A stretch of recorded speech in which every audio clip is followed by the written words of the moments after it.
পশ্চিমবঙ্গের নির্বাচনে বিজেপির জয়ের পর থেকেই আশঙ্কা ছিল মুসলমানরা তাদের ধর্মীয় অধিকার থেকে বঞ্চিত হবেন। সেই আশঙ্কায় ক্রমশ বাস্তবতায় রূপান্তরিত হচ্ছে।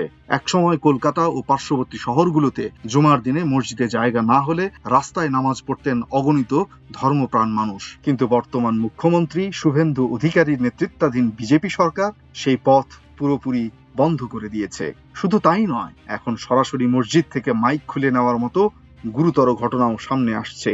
এর জেরে শুক্রবার কলকাতা ও সংলগ্ন বহু মসজিদে জুমার আজান শোনা যায়নি। আজানের ধ্বনি না পৌঁছানোয় বহু মুসল্লি ঠিকমতো নামাজেও যোগ দিতে পারেননি। সব মিলিয়ে চারদিকে এক অজানা আতঙ্ক ও হতাশার পরিবেশ তৈরি হয়েছে। কলকাতার পার্ক সার্কাসের এক ইমামের কণ্ঠে এই করুণ পরিস্থিতির বাস্তব চিত্র ফুটে ওঠে। চরম অসহায়তার সুর নিয়ে তিনি বলেন, মাইক কেড়ে নিয়ে আমাদের ওপর নানাভাবে জুলুম করা হচ্ছে। আমরা সব সহ্য করব, কারণ আমাদের আর কিছু করার নেই। শনিবার আমাদের স্বাধীনতা দিবস। আমি সবাইকে অনুরোধ করছি, সবাই নিজের বাড়িতে জাতীয় পতাকা উত্তোলন করুন। না হলে এই সরকার মুসলমানদের গায়ে খুব সহজেই দেশদ্রোহীর তকমা সেঁটে দেবে। তার এই মন্তব্য থেকেই বোঝা যায় রাজ্যের মুসলিম নাগরিকদের মধ্যে বর্তমানে কতটা ভীতির সঞ্চার হয়েছে। এরই মধ্যে মসজিদে মাইক খুলে নেওয়ার এই বিতর্কিত বিষয়টি গড়িয়েছে কলকাতা হাইকোর্ট পর্যন্ত। বৃহস্পতিবার কলকাতা হাইকোর্টের ভারপ্রাপ্ত প্রধান বিচারপতি তপব্রত চক্রবর্তী ও বিচারপতি অতরূপ বন্দ্যোপাধ্যায়ের ডিভিশন বেঞ্চে এ সংক্রান্ত একটি জনস্বার্থ মামলার শুনানি হয়।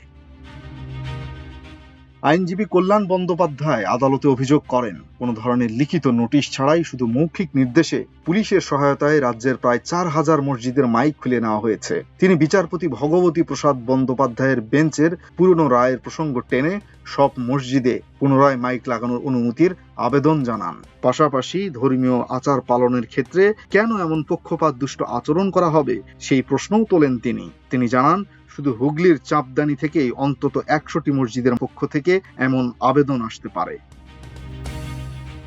অন্যদিকে রাজ্যের অ্যাডিশনাল অ্যাডভোকেট জেনারেল আদালতে এই মামলার গ্রহণযোগ্যতা নিয়েই পাল্টা প্রশ্ন তোলেন। তিনি জানান, পুলিশের পক্ষ থেকে মাইক খোলার কোনো নির্দেশ দেওয়া হয়নি এবং কোন পুলিশ কর্মকর্তা এমন নির্দেশ দিয়েছেন তার কোনো নির্দিষ্ট প্রমাণ বা নাম মামলাকারীরা দিতে পারেননি। এছাড়া 4000 মাইক খোলার অভিযোগ উঠলেও কোনো ইমাম নিজ থেকে এসে মামলা করেননি বলেও উল্লেখ করেন।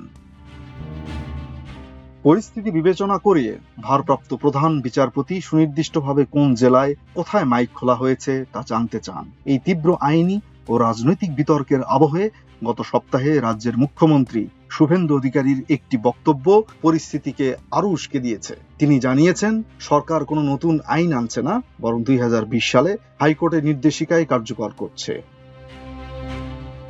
মুখ্যমন্ত্রীর দাবি, ধর্মীয় স্থান বলতে মন্দির ও মসজিদ উভয়ই বোঝায় এবং সেই অনুযায়ী 4200টি মসজিদ ও 1096টি মন্দির থেকে মাইক খোলা হয়েছে। কিন্তু সরকারের এই পরিসংখ্যানে বিন্দুমাত্র আশ্বস্ত হতে পারছে না মুসলিম সমাজ।